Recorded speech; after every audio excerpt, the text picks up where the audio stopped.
I am so glad you convinced me that the family car should be the Defender 110. It is so beautiful inside. It's so comfortable and it just feels indestructible. Yes, it really is. I've been waiting a long time for the new model to come out. The Defender 110, I'm telling you, it's my favorite car of all times. It's my third one.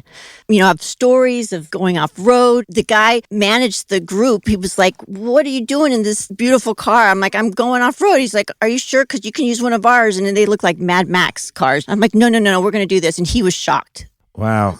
Well, it's great because the Defender has been reimagined for 21st century adventure, and its unparalleled off-road ability as well as its robust interior are invaluable whether you're headed towards uncharted territory or just a weekend of exploration. The Defender 110 tackles challenging surroundings with absolute confidence. The SUV conveys strength outside and in, featuring peerless technology like an intuitive driver display and an award-winning infotainment system. That's my favorite part, to keep you connected no matter where the journey takes you. Adventure is unique to everyone, and so is the Defender. Choose from the two-door Defender 90, the four-door Defender 110, or the larger Defender 130 with the ability to seat up to 8 passengers. You'll find uncompromising performance in all three. So pack up and go even further with the Defender 110. Learn more at LandRoverUSA.com/Defender.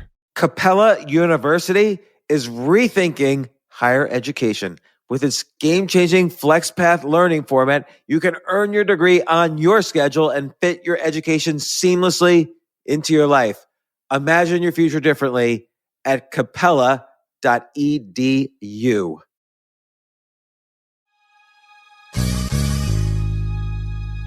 I have something for you. I'm giving away copies of my new book, The Side Hustle Bible. I'm not even selling this on Amazon. I only want you guys to get it for free. You know, the average multimillionaire has 7 side hustles. So I put together the Side Hustle Bible. It contains 177 proven strategies that I've researched. We've interviewed the entrepreneurs involved. We provide step-by-step guides how you can get started at any of these side hustles. Go to jamesfreebooks.com. That's jamesfreebooks.com. Claim your free copy of the Side Hustle Bible. And thanks again for listening to my podcast. Thanks. This isn't your average business podcast, and he's not your average host. This is the James Altucher Show on the Choose Yourself Network. Today on the James Altucher Show. You mentioned the insecurity, like, does that go away? So for example, you've published all of these books, you've invested and sold these companies, you have a top podcast, and you live in New York City. Do you still feel that? Yeah, every day. Every day. And it's probably, I don't know, it's probably because I was insecure as a little kid. I was like, had braces, acne, my hair was always tangled, glasses, I didn't like contact lenses. I had, I don't know, for whatever reason, I only had corduroy pants even in the summer. So I was just this weird kid. My head was bigger than the rest of my body, and no girls liked me at all, but I really liked them. And so I was constantly being rejected, and I was insecure, and I played chess, so obviously I didn't have that many friends. You're sort of like, it's hard to grow out of who you were when you were 13 years old. You sort of that with you for the rest of your life. There's always a 13-year-old inside that says, let me out. I want to be insecure. I want you to be insecure now. And so that hits me every day. Before we jump off, one last question, which is, if you were to, let's say, like, not have all the credibility and platform that you've built up, and you were starting to like create something from scratch, what would you do?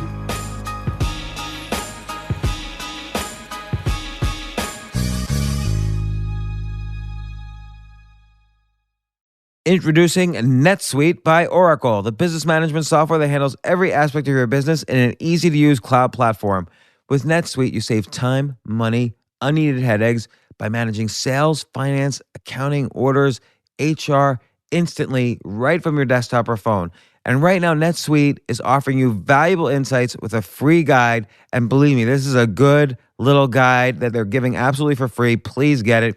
7 key strategies to grow your profits at netsuite.com/James. That's netsuite.com/James. Download your free guide, 7 key strategies to grow your profits, netsuite.com/James.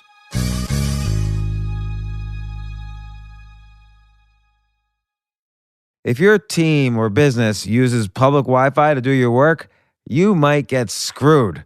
That's why you need TunnelBear for Teams, an easy-to-use Wi-Fi security app built specifically for teams that are regularly on the go. And unlike other VPNs, expensing is easy. There are no licenses to juggle or one-off invoices to manage.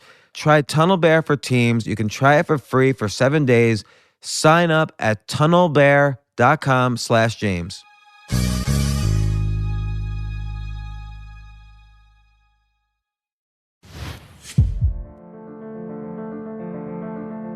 What do they say? Third time's a charm? More like 30. Let's see if you can get it right this time. Hey, it's Sachit, and this is the Conscious Creator Show. Through exclusive interviews with authors, actors, entrepreneurs, musicians, other podcasters, and all kinds of creators, we'll explore how to make a life through your art without selling your soul. The creative side of business and the business side of being a creator, if you will. We've got a host of amazing partners like Brain.fm and other amazing companies. So head on over to creators.show. That's creators.show to get new episodes, exclusive guides, partner deals, and more. Enjoy the show. In today's episode, we're joined by the amazing James Altucher. Not only has James had a storied career as a hedge fund manager, entrepreneur who's co-founded more than 20 companies, author, venture capitalist, and podcaster, he's also one of the nicest people in the industry around. In this wide-ranging conversation, we cover everything from how James got his start as a software developer through his days as selling websites to companies like HBO, and more recently, his love for stand-up comedy. Enjoy it. James, thank you so much, first of all, for being one of the first guests. Sachit, I am honored that you asked. I really appreciate it. Thanks for being on. And I actually wanted to start the first question by saying thank you. I don't know how long it's been. I think you wrote that post about how to get lucky in 4 steps 7 or 8 years ago. And that's when I had first moved to the San Francisco, and I was going through a hard period, and it helped me. So I wanted to start by just learning. I think it's something that people should learn about, the daily practice. But instead of just the steps, I would love to learn what's the last time you used it in that context? Yesterday. I do it every single day. It's a daily practice. And I find when I don't do it, let's say if I miss a day, I'll feel bad. Like I'll realize I missed something and I didn't do it. Like it'll feel like I missed out on a chance to make myself a better person. But I don't do it consistently, like for a month or two, my life will actually be significantly worse off. Like I'm not the sort of person who wakes up every day filled with exciting energy and optimism and so on. Although I'm an optimistic person, I really need to do something like this, what I call the daily practice, to what I say, reach my potential. That's kind of a cliche, but to be the best that I can be and not kind of fall to pieces. And I think it's very easy to fall to pieces. And I'm so glad you picked up on this post, because I do feel out of the 3,000 posts I've written in the past just 10 years, I've been writing for 20 years professionally, but just in the past 10 years, these 3,000 posts, give or take, that is the most important one. That is the one that I really looked back on my life, both past and future, and that's the one that's had the most impact for me, both the practice and that article itself. So thank you for pointing that one out. Even it was written like in 2010 or 2011. Mm-hmm. So you mentioned like when you don't do it, you fall to pieces. I'm curious, like in the last few years, did that happen and what did that look like? And then what did you do? And feel free to share what the practice is for people who are listening, so they know what that is too. Sure. So, as you know, and maybe some of your listeners know, since the mid 90s, I've been an entrepreneur or an investor or something chaotic and stupid that makes life very, very volatile. So as you know, being an entrepreneur is not an easy path. Being an investor is not an easy path. Being a writer or an artist is not an easy path. Not that any path is easy, I should mention, but sometimes when you're an entrepreneur, like so many things happen wrong. And life is hard enough as it is. Like relationships are hard, family is hard, taking care of yourself is hard, health, being creative just in general in life is hard. Being low stress, being peaceful with where you are in life is hard. But then when you throw on top entrepreneurship, where you're responsible for customers, investors, employees, and all the other 100 nuances of being an entrepreneur or an artist or whatever, it's so difficult and stressful. And when too many things go wrong at the same time, it's almost impossible for me, and I don't know about other people, but for me to really deal with it. Like if 10 things are going wrong at the same time, that's like a normal thing for entrepreneurs. Not normal, it might happen like once every few months, but it'll happen where everything that can go wrong will. Can And you give an example of when that happened? Let's say like in the last year or... yeah, in the last, and again, by the way, that's a good question because no matter where you are in life, you could have sold 50 businesses. You're going to have one of those points.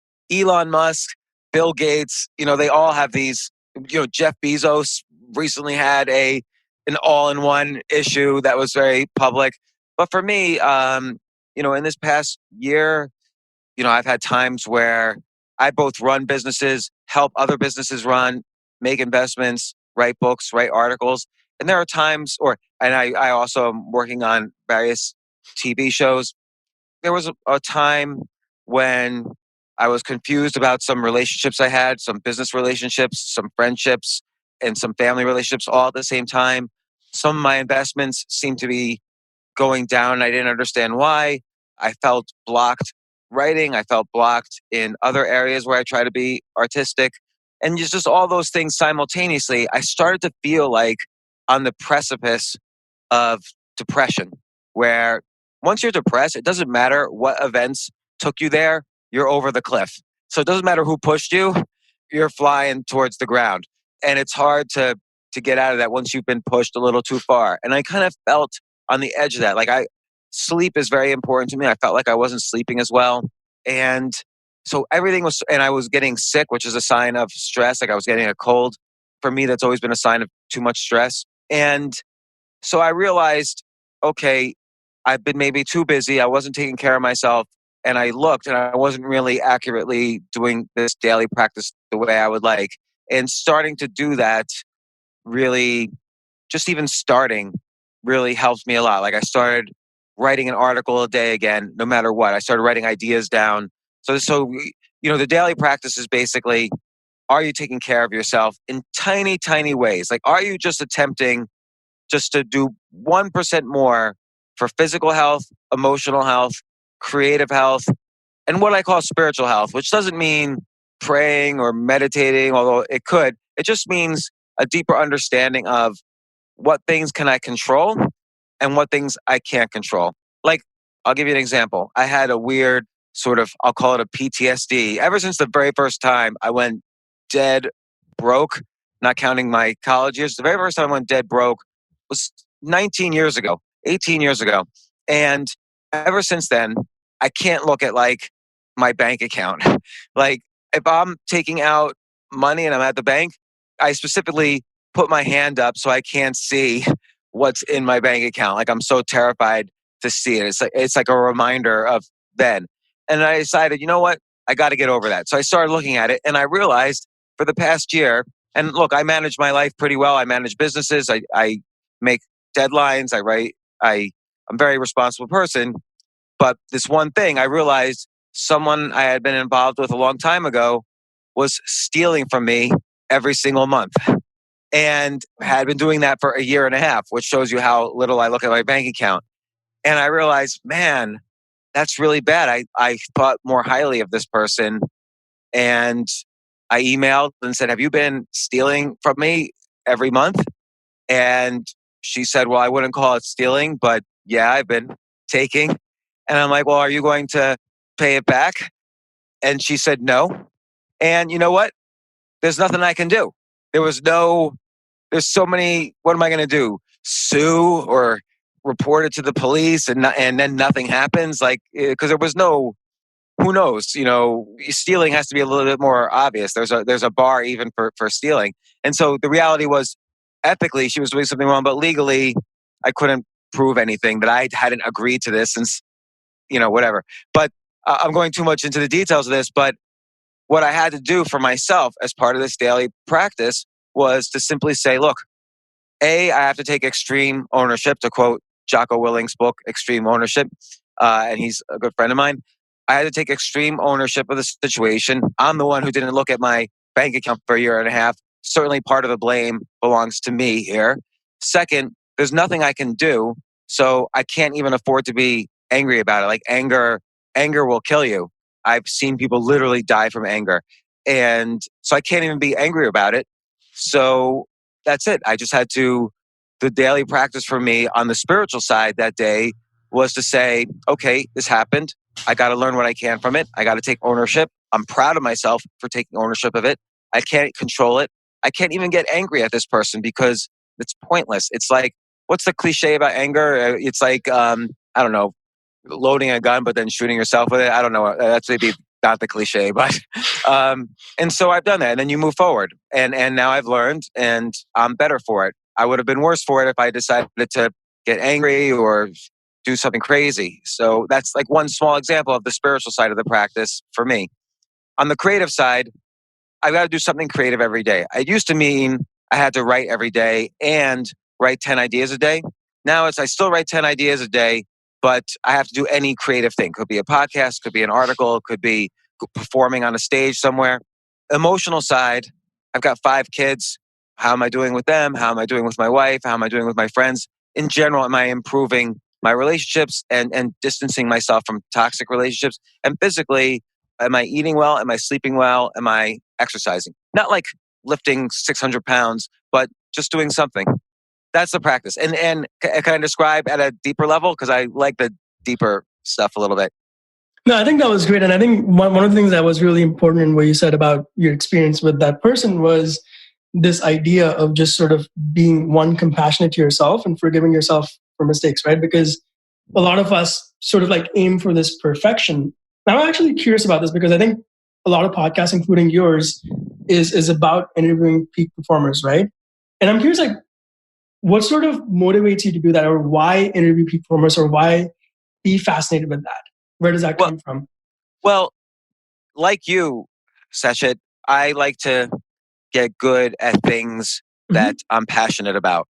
And let's say you're a certain age and you feel like, oh, I'm too old to get better. Or let's even say you're 20 years old and you want to be an entrepreneur, or you're 20 years old and you want to be a professional magician, but you've never picked up a magic trick before. Well, by interviewing 500 or more peak performers and then also reading thousands of books on the topic, and myself having been a peak performer or close to it in various fields, I really want to understand how to, I'm going to call it skip the line, like how to not take the straight path to get better at something. So for instance, if someone wants to be better at tennis, maybe they go out and they play a lot of tennis and they work on their forehand, they work on their serve. But are there other things you can do? Not quite tricks, but are there smart things you can do to achieve better performance faster? Not so that you can be best in the world, but so that you could say, let's say, be in the top 1% fairly quickly. You could skip the line.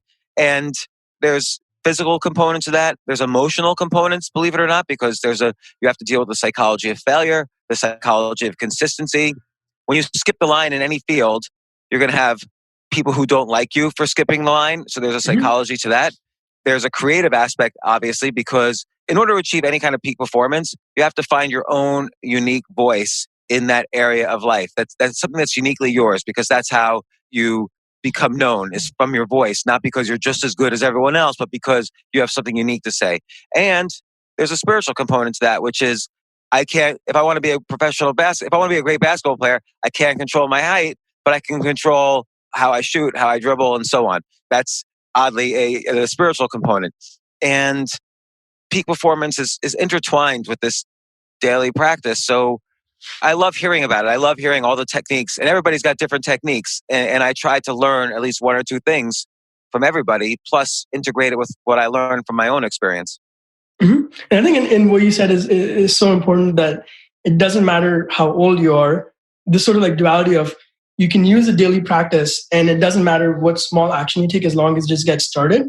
And then adding those and then learning from peak performance, you can actually aim for that 1%. Yeah. Like I met somebody the other day who is over 50 years old, and he wanted to be a breakdancer. And not professionally, he just wanted to learn this one move, which is a particularly difficult move, but it's kind of like where the direction you go if you want to get good at breakdancing. Not that I know everything about breakdancing, and what people don't realize, if you're 50, it's difficult to start off on any kind of brand new physical activity. Your bones are weaker. Your ability to train your muscles is weaker. You get tired faster. But if you just improve at something 1% a day, compounded, it's not 365% a year. It's 3,800% a year.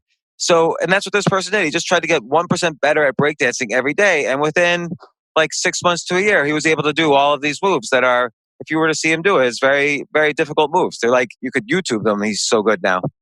That's such an interesting theme to learn. I'm curious, like from the 500 plus interviews that you've done, are there other common themes that you've seen across all the people you've interviewed besides sort of like, let's say like this 1% thing? Well, certainly the 1% thing. I think also an ability to ready, fire, aim. So let's say, Richard Branson, who's been on my podcast, he's a great example of this. One time it's a classic story about him, he described it to me. One time he was taking a plane from, I think it was some Caribbean island to Puerto Rico. He was 27 years old. The plane got canceled. He needed to get there. So he found a guy who had a private jet and he said, I'm going to charter your jet. And he couldn't afford it. So the guy gave a price. Richard Branson figured out if he wanted to sell out all the seats on the chartered jet, it would be about $100, or I think it was $29. But let's just say it was $100 a seat. So he put up a sign, Virgin Air, $100 a seat to Puerto Rico. And he sold out. And that gave him the idea of doing Virgin Airlines. So that's a great ready, fire, aim. He chartered the jet before he had the money, but he had the confidence that he would be able to get the money. Now, ready, aim, fire would be, oh, there's a chartered jet. I'm going to first talk to all the passengers, make sure I could raise the money. Then I'll talk to the pilot, and then I'll put it all together. That's ready, aim, fire.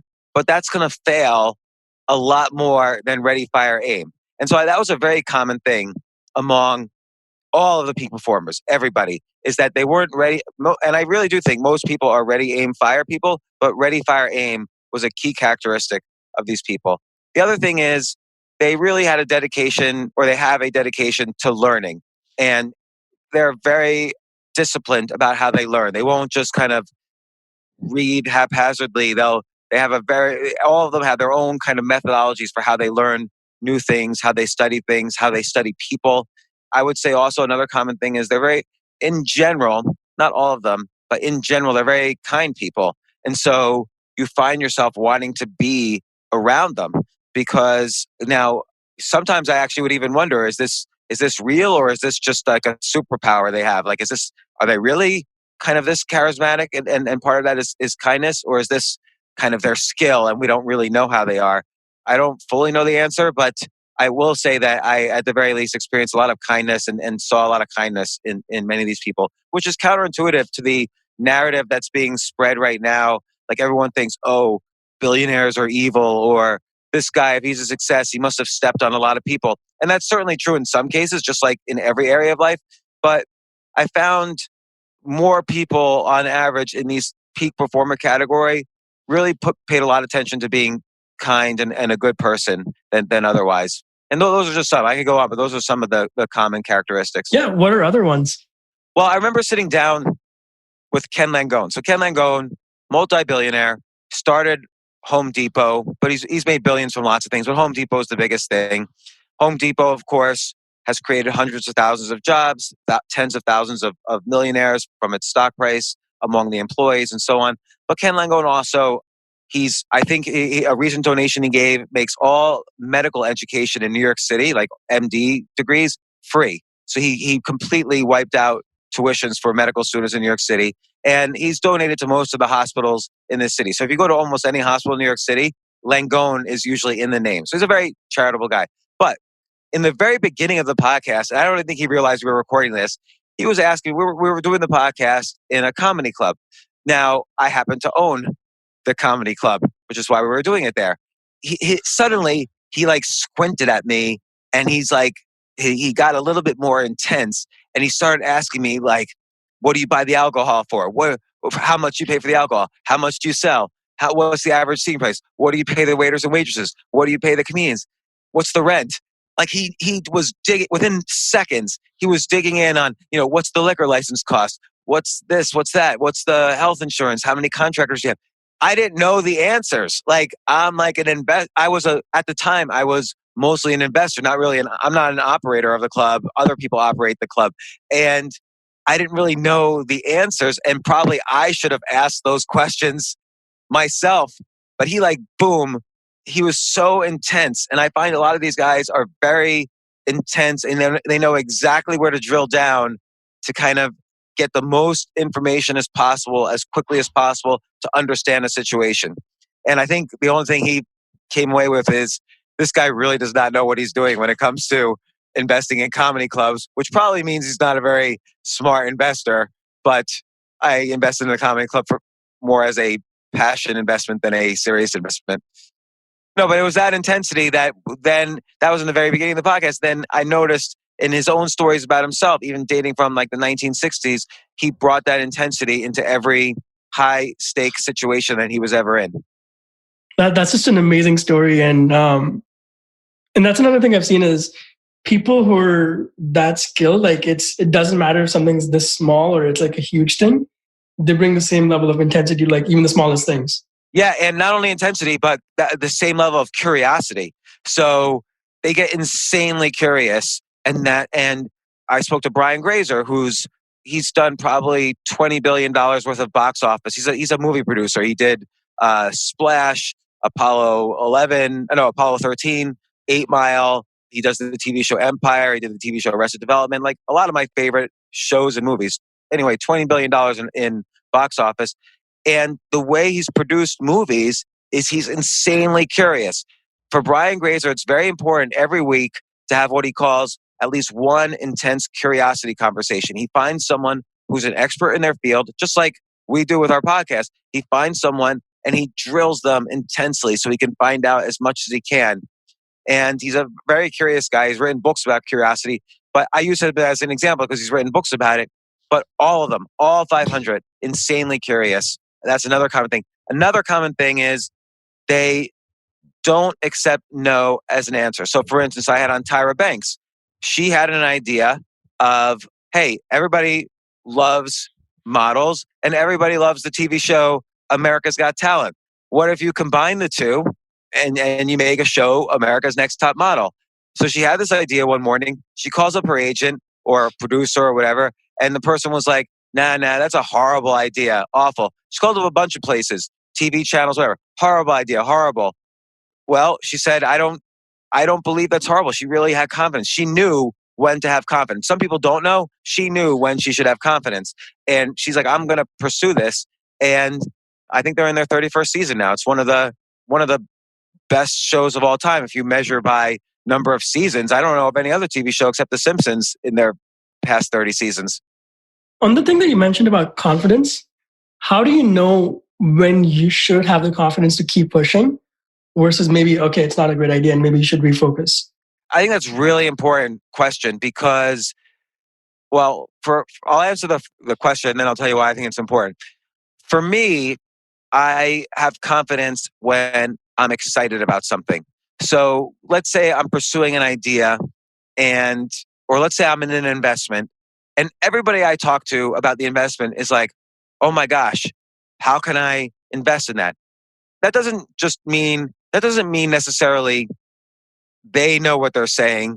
Like I don't get confidence over other people's feedback, but it means that I'm excited enough, able to persuade. I'm only able to persuade people on things I'm excited about. So I know that when I'm excited, I should keep pushing further, which doesn't mean quit my job, risk it all, and do this one thing. But it does mean that 1% a day, do an experiment, maybe call someone up, get a customer, or maybe if I'm excited about writing a novel, write another page or outline another character or whatever. Just pursue a little bit each day. You're not always going to be super excited every day about everything. I think you'll know in your heart where your heart's compass is pointing.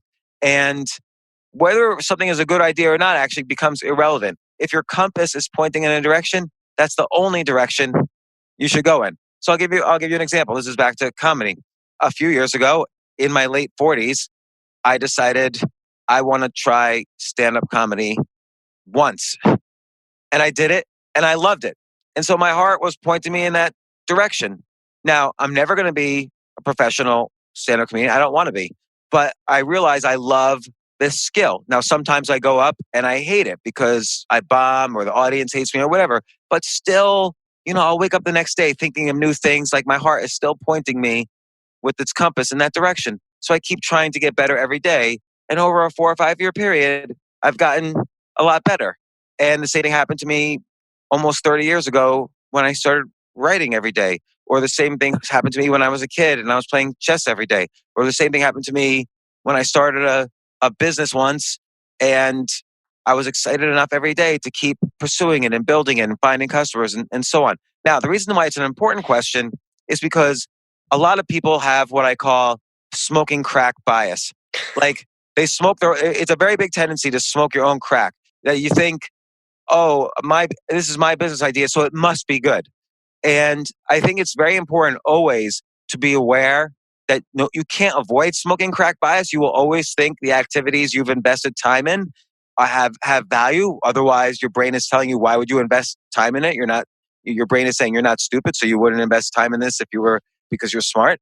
So you always have to say, given that I have smoking crack bias, what am I not looking at? I have to check the box that I have to figure out, am I doing the right thing? Am I getting the appropriate feedback that I should be getting at this level of time and mental and emotional and maybe financial investment? So it's very important that on the one hand to follow your heart's compass and to understand where you're going, but it's also very important to realize, oh, I've only written 2 articles in my life.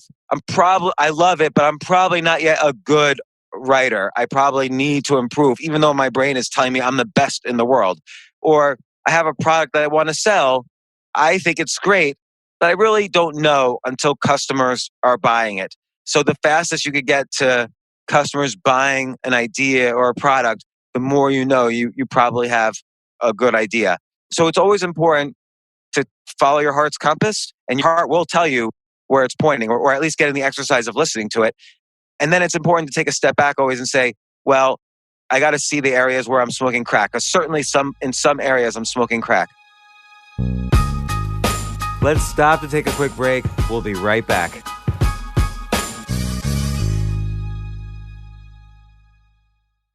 The problem that keeps so many businesses from knowing their numbers is they just have this hodgepodge mess of business systems. They have one system for accounting, another for sales, another for inventory, another for HR, blah, blah, blah. It's just a big, inefficient mess that takes up too much time and too many resources, and that is going to hurt the bottom line. So, introducing NetSuite by Oracle. This is software that handles every aspect of your business in one easy-to-use dashboard. With NetSuite, you save time, money, headaches by managing sales, finance, accounting, orders, HR from your desktop or your phone. That's why NetSuite is the world's #1 cloud business system.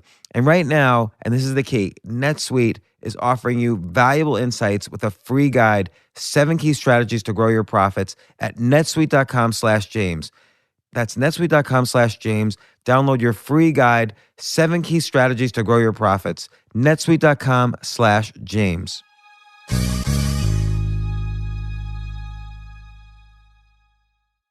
As a small business owner, you have a lot of things to do, believe me. The last thing you need to worry about is your bank.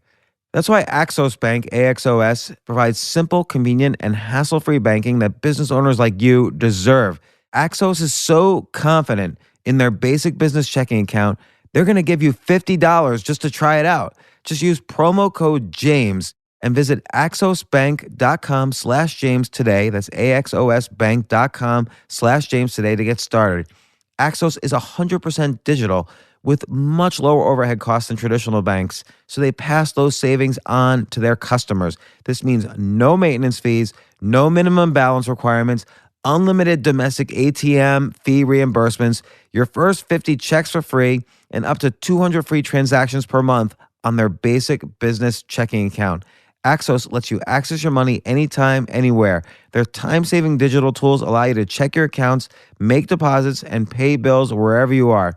Stay ahead of the challenges of modern business with a bank that works for you. Visit axosbank.com/James to learn more and get your $50. Axos Bank, small business banking simplified.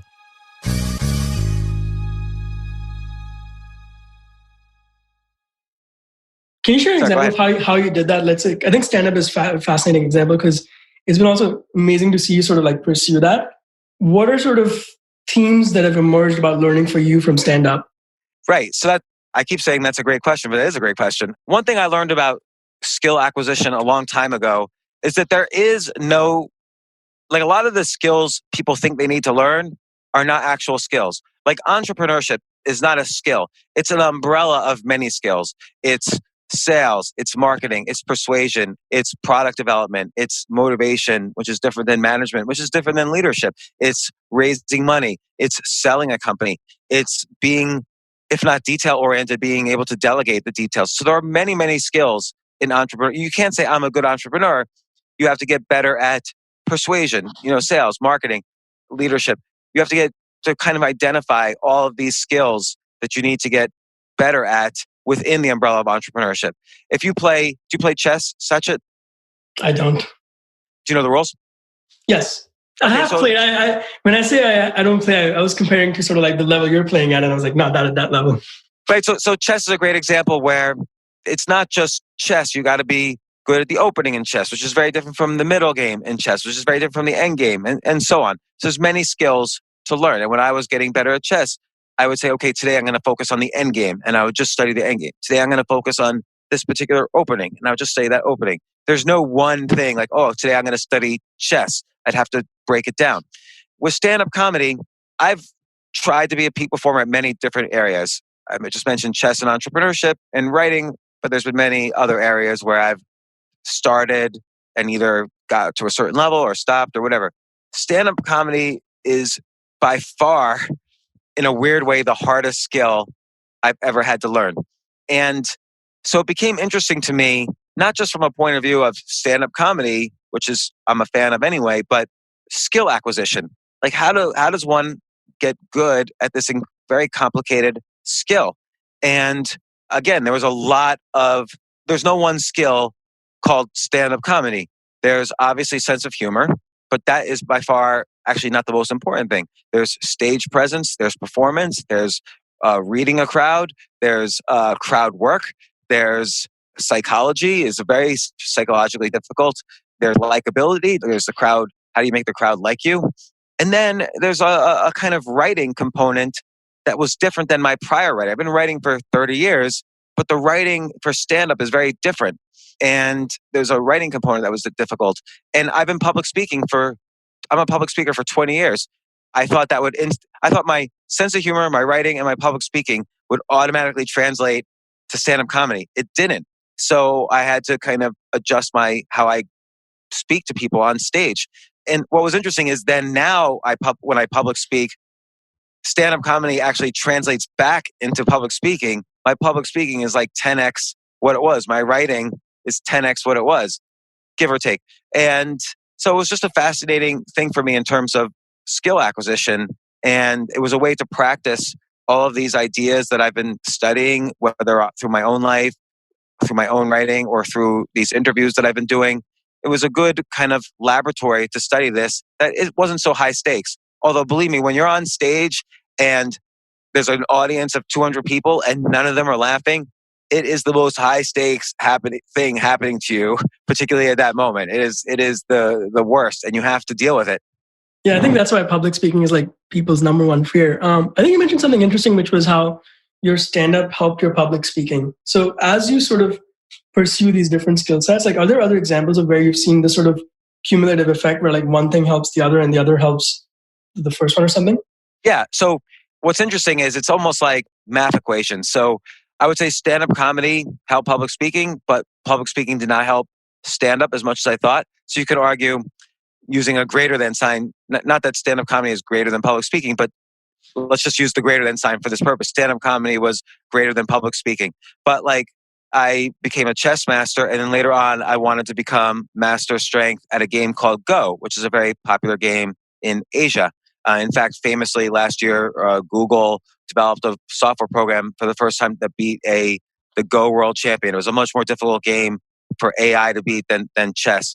But anyway, becoming a chess master was like equal to the meta skills I needed to learn how to be a Go level, a master level player at Go. And that's roughly equal to the skills I needed to become a master level player at poker. Poker, there's some different skills because there's a little bit more psychological component, but those games kind of each translated into the other. Entrepreneurship makes me a better private company investor, not public company investor, but having been an entrepreneur many times and both a failure at one and a successful one. I've started many companies. Some did well, some did not do well. That helped me be a better private company investor, which is now the primary way I make a living or make money. But being an investor won't make you a better entrepreneur. So being an entrepreneur is greater than, in this methodology, private company and angel investing, call it. And angel investing is not greater than running a private company. But I'm glad, the entrepreneurship, which I don't really enjoy that much, helps me a lot with the investing. Just the same way stand-up comedy helps me with public speaking. So I could think of more examples. Writing helps me with persuading and sales. But being a good persuasive person would not necessarily make me a better writer. I don't know that for sure because I started writing before I ever started selling anything. But I get the sense that being good at the elements of persuasion don't translate back into writing as well as one would think. I feel like when I read a lot of copy out there, like copy that's intended for sales, it's good for sales, but it doesn't necessarily mean someone could write a really good short story or article or novel or book. That's a different category. Mm-hmm. I'm fascinated by like the number of different skill sets you mentioned, and I think you're probably one of the few people who can uniquely like answer this question, which is, I think people have this misconception that you can either be on the creative side or on the business side. Like creative people think the business stuff is just like a black box, and the business people think that the creative stuff is a black box, right? I definitely had that before I started doing this. Just sort of like, what are your thoughts on that and this mix or spectrum of like the creative and the business side? I think that's not true at all. And again, it's because of what I was saying earlier. There's not one skill called creative. There's not one skill called business. So for instance, I am very poor at managing people. I really do not enjoy being, for instance, the CEO of a company. So the past couple of companies I've started, I would start the company, but I would have someone else be CEO who would handle all the day-to-day management of people and so on. But meanwhile, I'm also a creative. Like I'm a writer. I've worked on TV shows. I've do stand-up comedy. I've done a lot of the creative things. If I had the greatest example is when I first started getting into business. I didn't know anything about business. I had no understanding. Another skill in business is how you value your company. I had no understanding of basic issues like that. And all I knew is at the time, my very first business was in the mid-90s, I made websites for Fortune 500 companies. So AmericanExpress.com, I made their first website. HBO.com. Yeah, Reset.com was my first company. Mm-hmm. And great name. Names like that don't exist anymore. And, HBO, Time Warner, Con Edison. I did websites for every gangster rap record label. But what I was so I was creative. I thought the internet at the time, and it still is a creative medium. So I figured, okay, I'm going to bring my creativity to the table here, and that's how I will build this business. But what I realized really quickly is you need to be able to convince people of your vision. The only way I can sell you something is I have a vision in my head that I feel passionately about, and I need to almost telepathically put it into your head as well. So we share the same vision, and the way we get there is you provide the money and I do the work. And, or you provide the money and I sell you a product. And so because I was so passionate about the creativity involved in internet, and also I had a sense. I was a technologist. I had my original training was computer programming, software development, and web. And then I used that for website design. Because I had a technological background, I also had a sense that every company is going to need a website. By the way, nobody believed that back then. I had to convince American Express, you're going to need this website. A big chunk of your business is going to be on this brand new thing that nobody's ever heard of yet. This is 1994, 1995. And so having a technology gave me some skills in futurism, and I was passionate about the creativity of the internet, and I was able to use that to synthesize that into building some skill in face-to-face sales and persuasion. And that's very much a business skill, but it was fed by my creativity. So they kind of overlapped. So there's no wall between business and creativity. Look at Elon Musk. Elon Musk never built a rocket ship, and SpaceX is the leading private space company on the planet. So he certainly had to be creative to come up with the ideas for his business. So I think business is very much a creative endeavor. And by the way, art is very much a business endeavor. How are you going to get your book sold if you don't know how to convince people that their agenda is the same as yours and that you're all going to make money selling this book? And then you get a sense, well, if I'm going to sell this book, I need some marketing skills. So I need to build a platform on YouTube or Twitter or TikTok or LinkedIn. And those are business skills.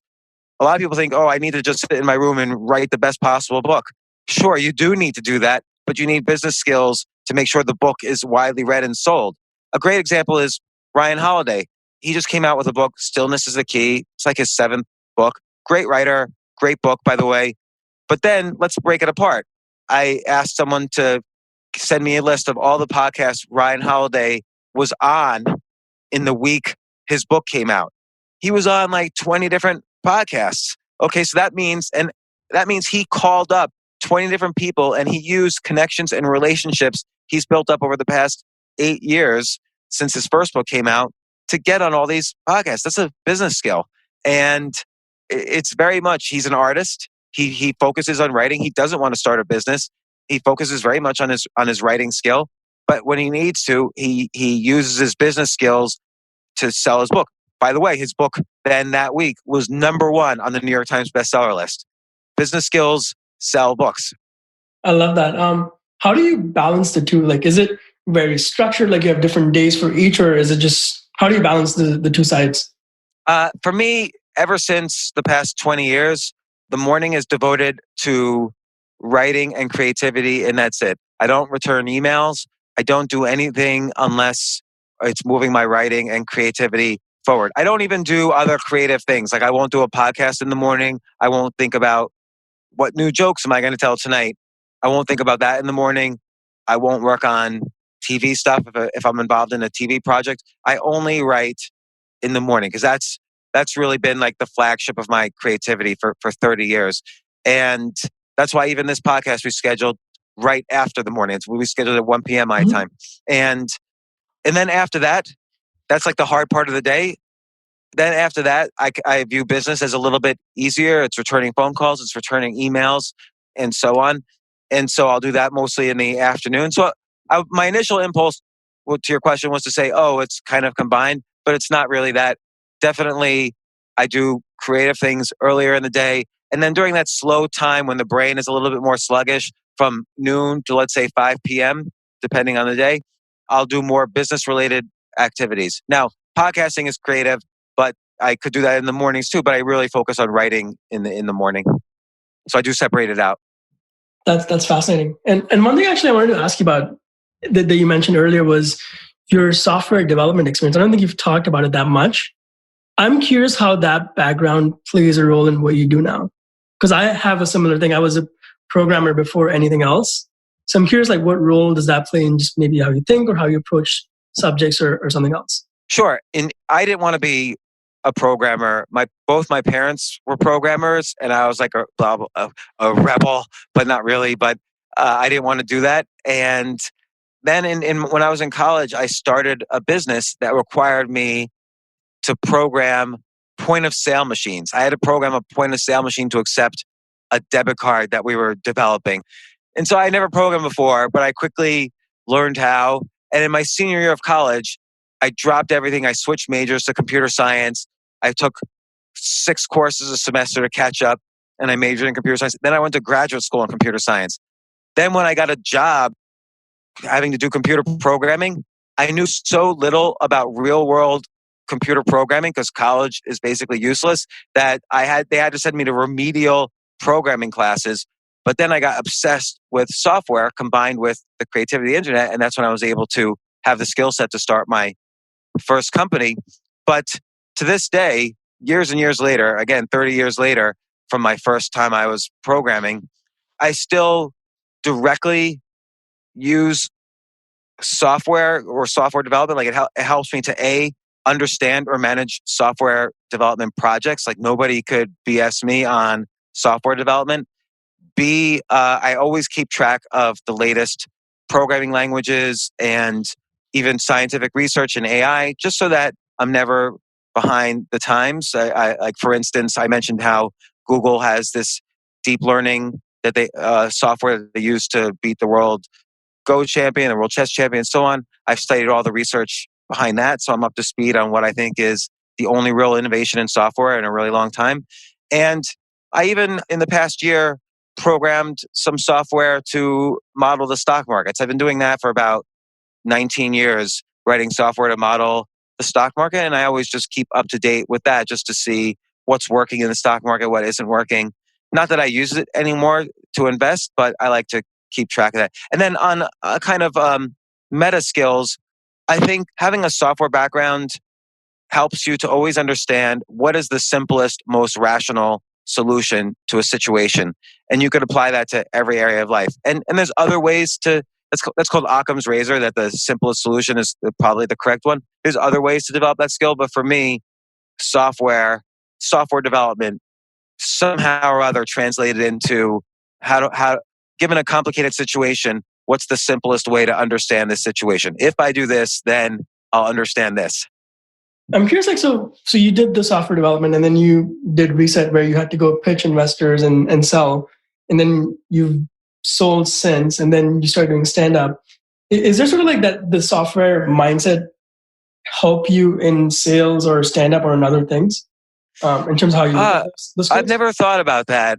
I think, again, it's related. Yeah, I would say the answer is yes, because it's related to this idea that I think kind of a fundamental premise of software development is that if something is too complicated to do, then it's probably not the correct solution in software for what you want to do. Like if I have to program something, and if my first instinct is to write 57 programs and all these APIs, link them all up, that's probably not the best solution. It's too complicated.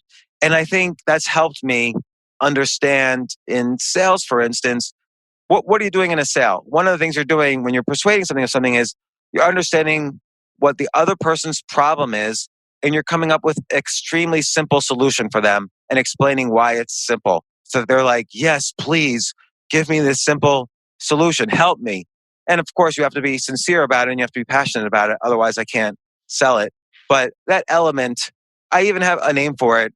It's called conspiracy numbers. So if too many things have to conspire for something to succeed, it's probably not good. So in order for a business to succeed, if I need to have $1 billion invested and I need to buy 500 acres of land, that's starting to get the conspiracy number is going up very quickly. So it's too many things have to conspire for me to succeed. If I can just make a phone call and see if I could sell the product to a couple of people, and then I know this business will work, that's a very low conspiracy number.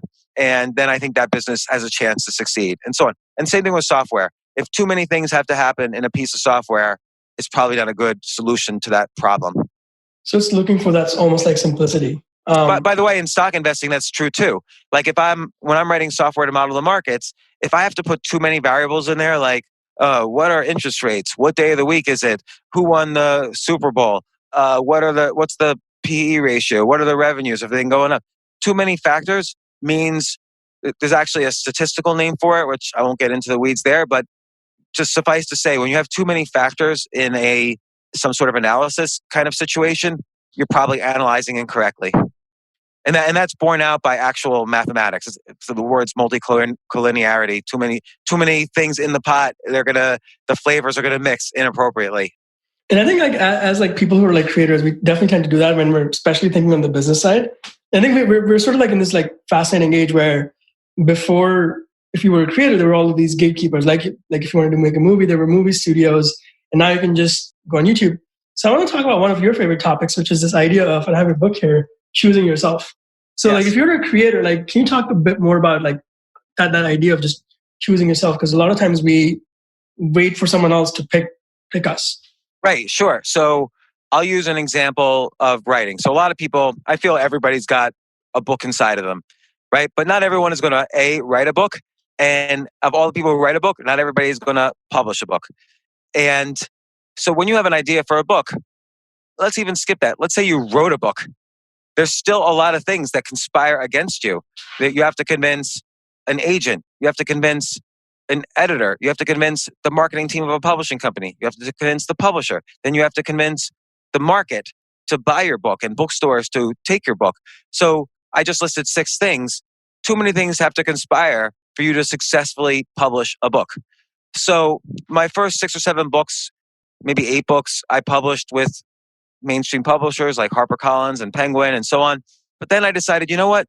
I don't like how many things have to conspire for me to succeed. I have to convince all these people. They might not understand my book the way I do. Then, by the way, once somebody agrees to publish your book, you might have to wait up to a year and a half before your book is published. And you have no control over the cover, over marketing, over anything. So Choose Yourself, the book that came out in 2013, which has done very well. It's my best-selling book ever. I decided to, what I call professionally self-publish it. So rather than go through a publisher, I chose myself. I said, I'm going to publish it. I hired a book designer for pretty cheap to make the cover. I hired an editor to go over and correct, grammar and mistakes, which inevitably happens when you write lots of words. I hired another editor to go through it structurally with me, the way a book publishing company editor would do. And then, a few other random things. And then I uploaded it to Amazon and I published my book, Kindle, paperback, audiobook. I did an audiobook. I hired a recording studio and professionally did an audiobook. Wasn't so expensive. It was like $100 an hour for a few hours. And so I made Kindle, paperback, audiobook. Later I did the hardcover version as well. And it looked like a professionally published book.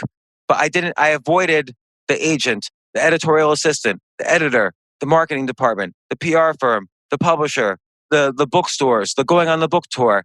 Instead of going on a book tour, I did the podcast tour, which hit millions of people just from my own living room.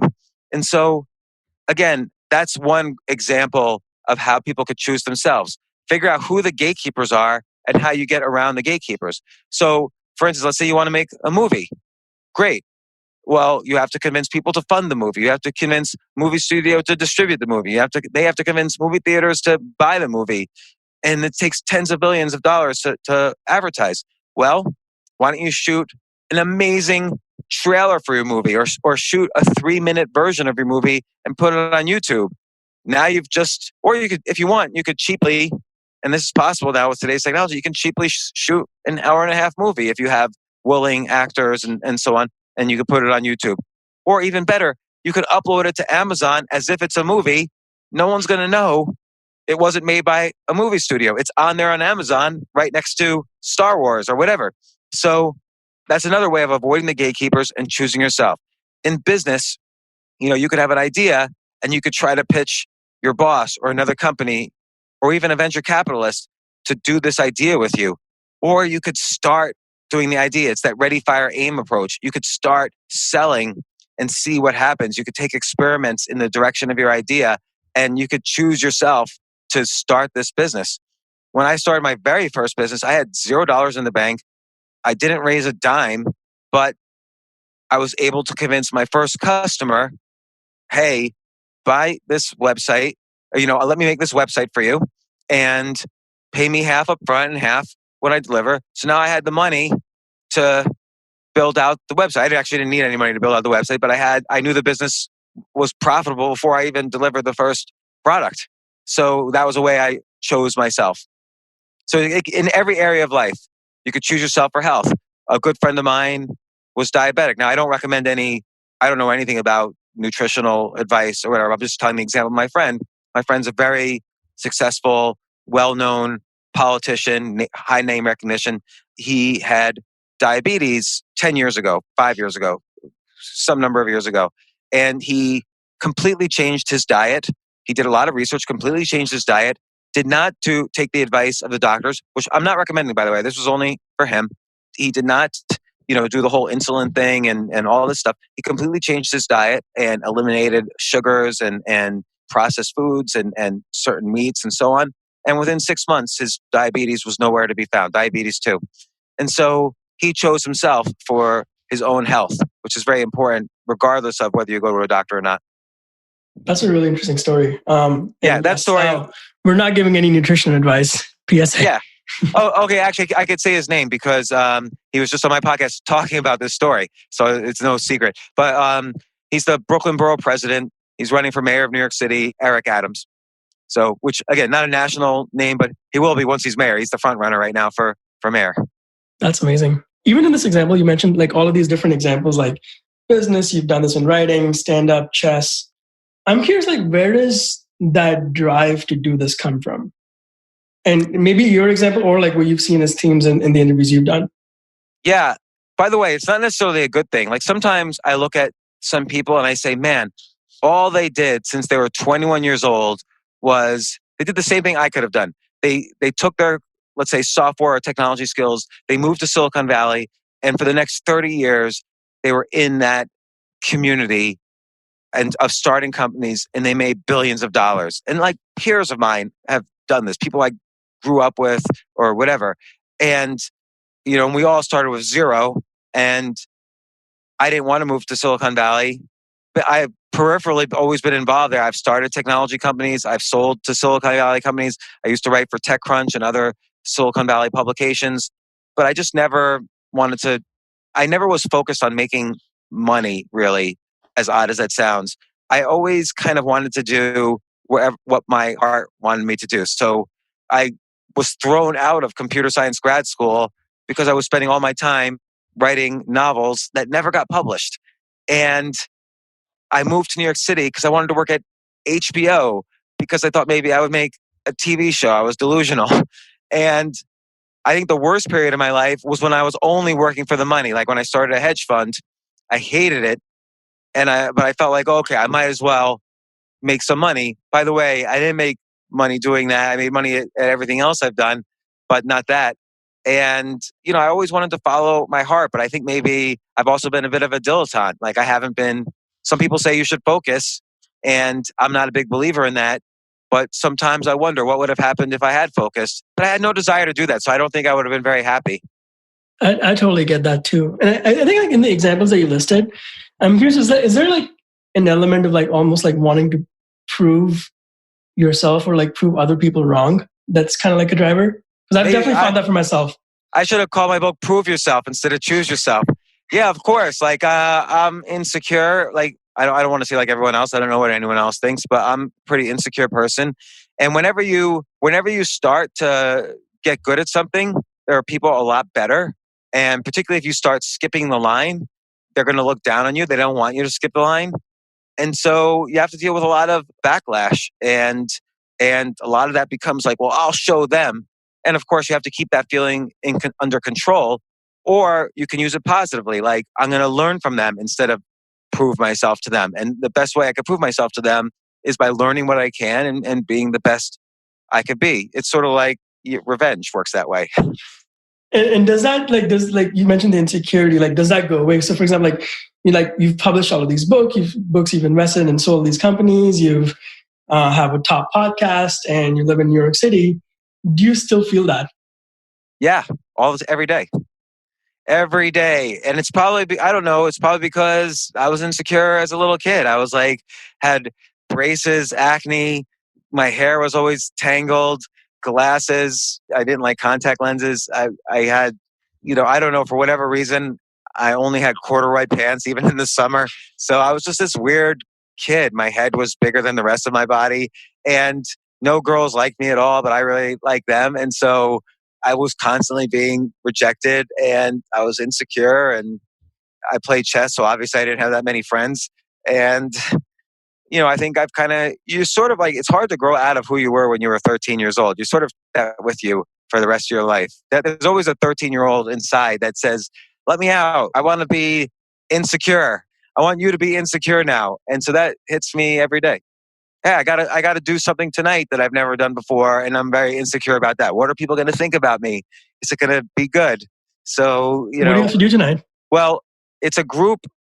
I've never met this group before, but it's a group like kind of like a meetup of entrepreneurs who are interested in stand-up comedy.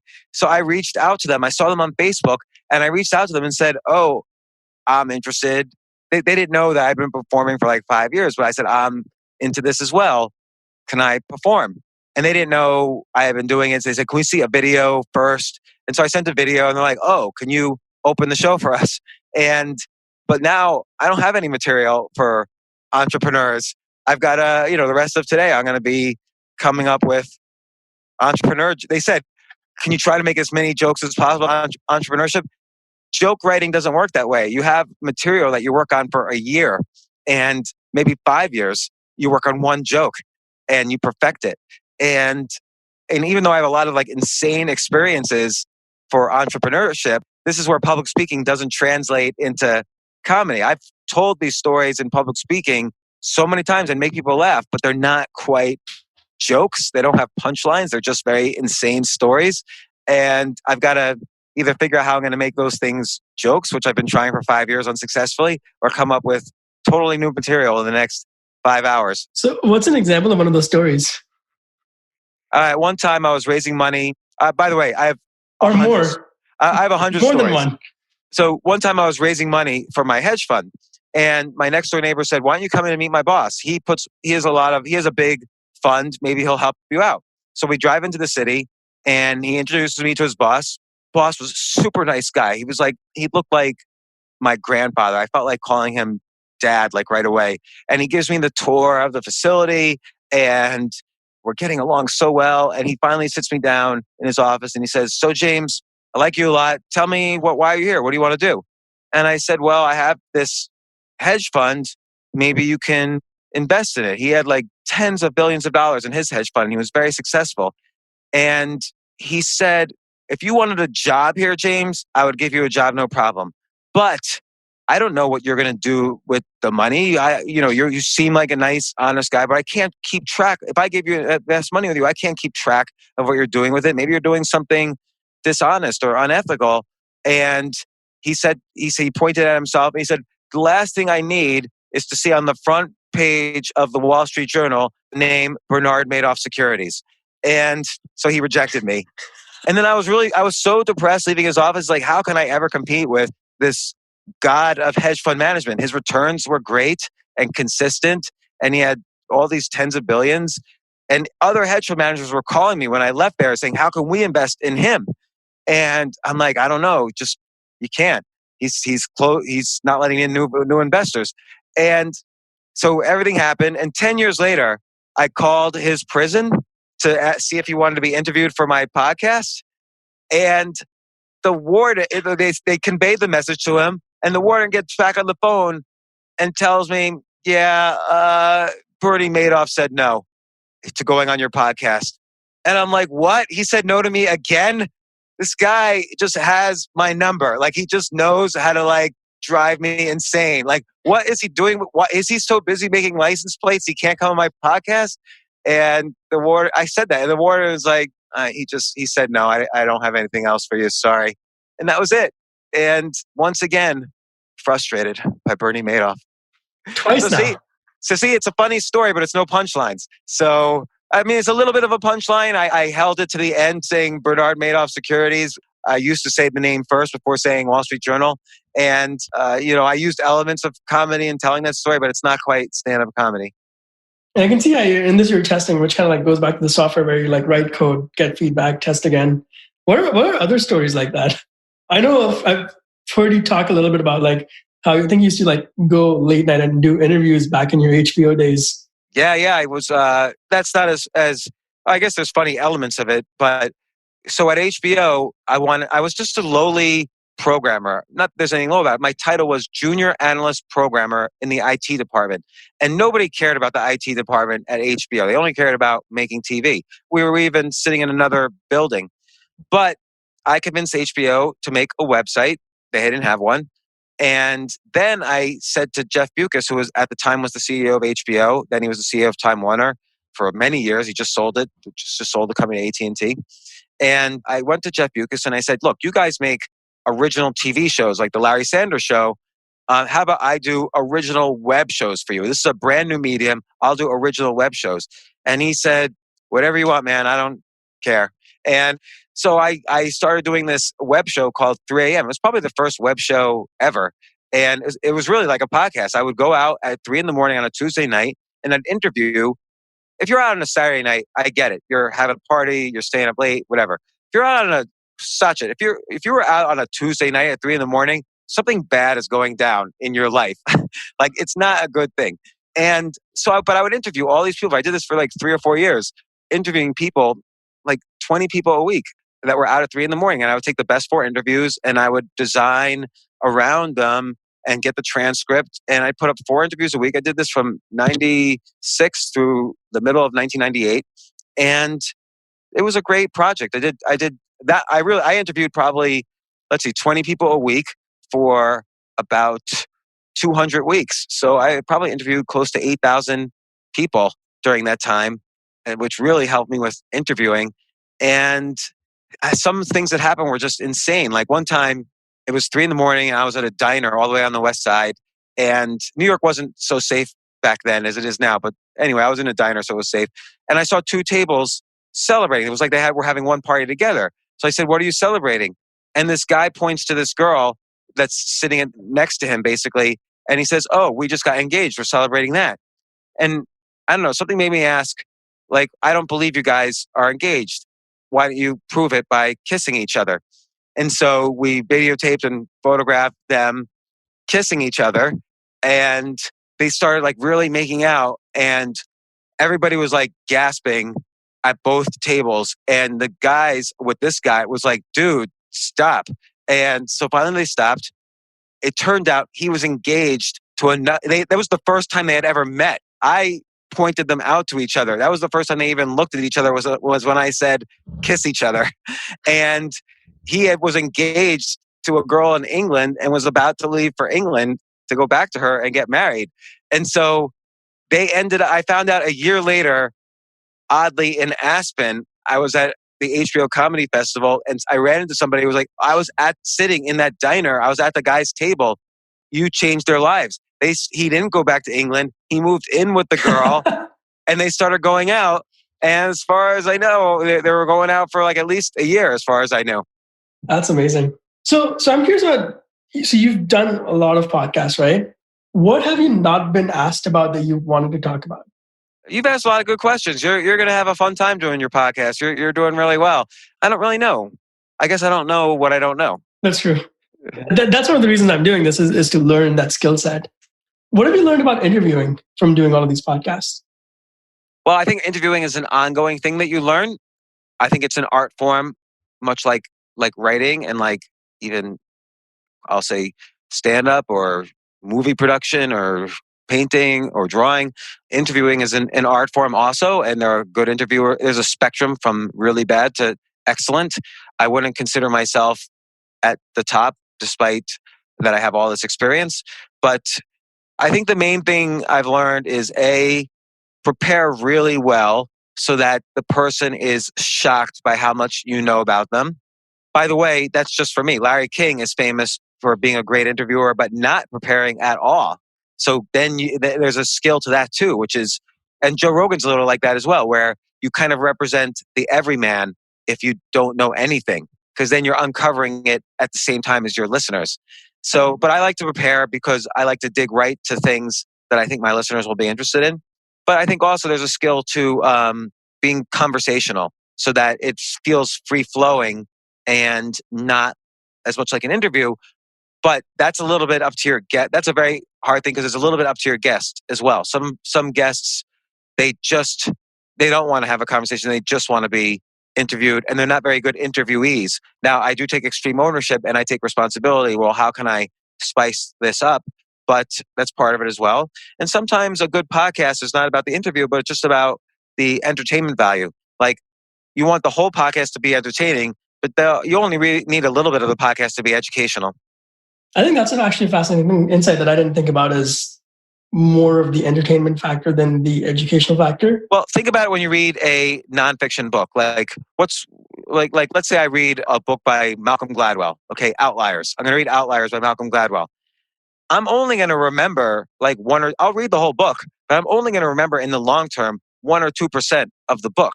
But the whole book needs to be entertaining, so I keep turning the pages. I'm not going to remember every single anecdote and story. He's got 10,000 stories in his book. I'm not going to remember everything. Or like Robert Greene's, 48 Laws of Power. That guy's got 20,000 history stories in there. I'm going to remember like maybe 3 that had an impact on me. If you really think about it, you only remember tops 2 or 3% of what you read in a book. So the entertainment to education factor is about 50 to 1. That makes so much sense when you explain it like that. And I think it also shows me the importance of just eliciting stories, which you have so many, because then that's what people remember. Yeah, people remember the stories like, oh my God, this was insane. Like if you listen to Joe Rogan's podcast, like I'm not going to listen. Let's say he just had a podcast with Tulsi Gabbard. I'm not going to really learn about all of Tulsi Gabbard's policies in a Joe Rogan podcast, but I'm going to get insane stories, both from Joe and because he's the best podcaster, I'm going to get insane stories out of Tulsi as well. So much so that I call her by her first name. I feel like I know her because I was listening for 3 hours. So, he's a good podcaster to study. Who else do you study in podcasting? And like, what have you learned from them? Okay, I'll tell you our mutual friend, Andrew Warner. I think what he's very good at is he's not aggressive on purpose, but he's not afraid to be aggressive. He won't be mean in an interview, but he's not afraid to be very aggressive in an interview, to ask questions that are a tiny bit sensitive, but that many people would maybe be afraid to ask. I also feel, so I've learned that, right? And so I also feel I'm not afraid to ask those questions, but I probably won't be as aggressive. He'll aggressively ask it. Like he's almost challenging the interviewee on behalf of his listeners. Like, we want to know why you did this. And, I might ask it in a different way, but I learned from him that, it's the only time you're going to get a chance to interview this person. You might as well go all the way and ask all the serious things that you're curious about. And so he is a good aggressive style that I admire.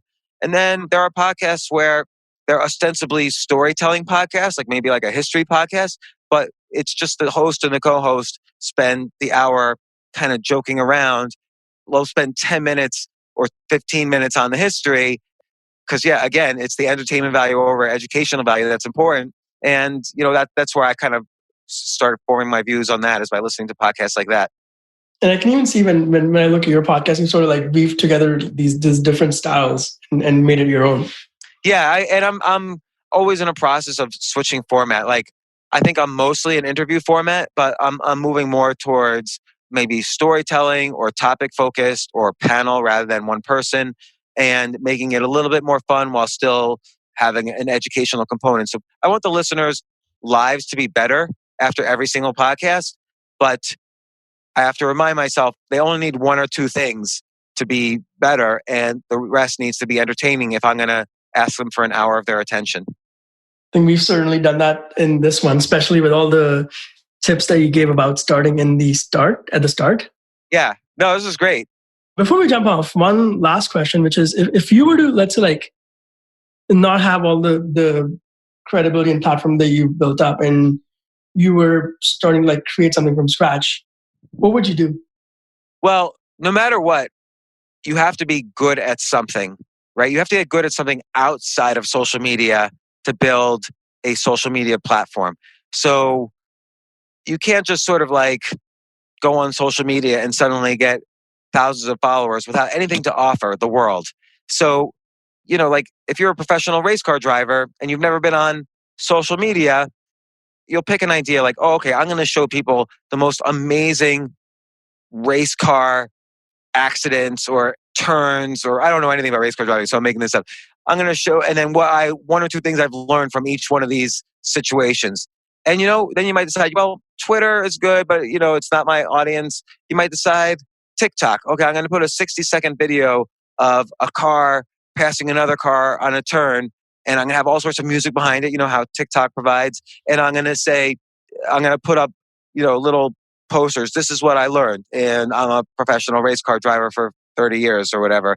So you've got to deliver value and you've got to be entertaining and you've got to find the right platform to choose. So when I started going on LinkedIn and Twitter, I knew a lot about business and entrepreneurship, but I also had kind of this very hardcore side of myself where I had failed a lot and I used to write a lot about coming back from that failure. And so that's what I delivered my audience on LinkedIn and Twitter and Facebook and Quora.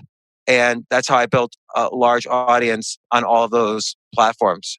So, and every follower was hard earned. Like I had no extra, people who started off on Twitter early got, millions of followers right away. I had to earn every single follower or reader. And so I'm proud of what I've done on it. I don't consider myself an influencer or anything. I consider that I was able to deliver value.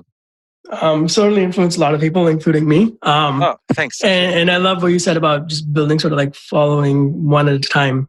So I think a lot of people just go for this mass, but they don't realize it's day by day. And speaking of that, if people want to find you after or thank you, where can they find you? I don't know what the best place is. Do you prefer Twitter or Instagram or? No, I've been experimenting and having a lot of fun with TikTok. So check me out on TikTok, where I have no followers. I've just started like a few days ago, and help me out. Like tell me what I could be doing better. James Altucher, Altucher on TikTok, and listen to Sachit's podcast. You don't even need to listen to my podcast anymore. You got everything from me. Just listen to Sachit's podcast. And we'll link all of those in the show notes. James, this has been a pleasure. Thank you so much. For doing this. Thank you. I appreciate it. Me too. Bye. Hey, it's Sachit again. If you enjoyed today's episode as much as I did, make sure you thank our guests and let them know what you thought. There's easy links to all of their social media, Twitter, Instagram, everything else in the show notes. Secondly, make sure you head on over to creators.show to get new episodes, exclusive guides, partner deals, and additional bonuses. See you next week. Hold on. Don't go just yet. I really appreciate you listening. My gift of appreciation is I want to offer you a free copy of my new book, The Side Hustle Bible. If you've ever wondered what life would be like if you were able to make money while you slept or had multiple sources of income or had sources of income that could bring you closer to your financial goals, I've spent 5 years putting together the research for this book. I saw the need that everybody I knew was starting side hustles. I identified 177 specific side hustle opportunities that I think are doable by anyone. My team has interviewed and researched all the entrepreneurs involved and selected the best opportunities. So get this book, The Side Hustle Bible. Get it for free at jamesfreebooks.com. That's jamesfreebooks.com to claim your free copy of The Side Hustle Bible. www.jamesfreebooks.com.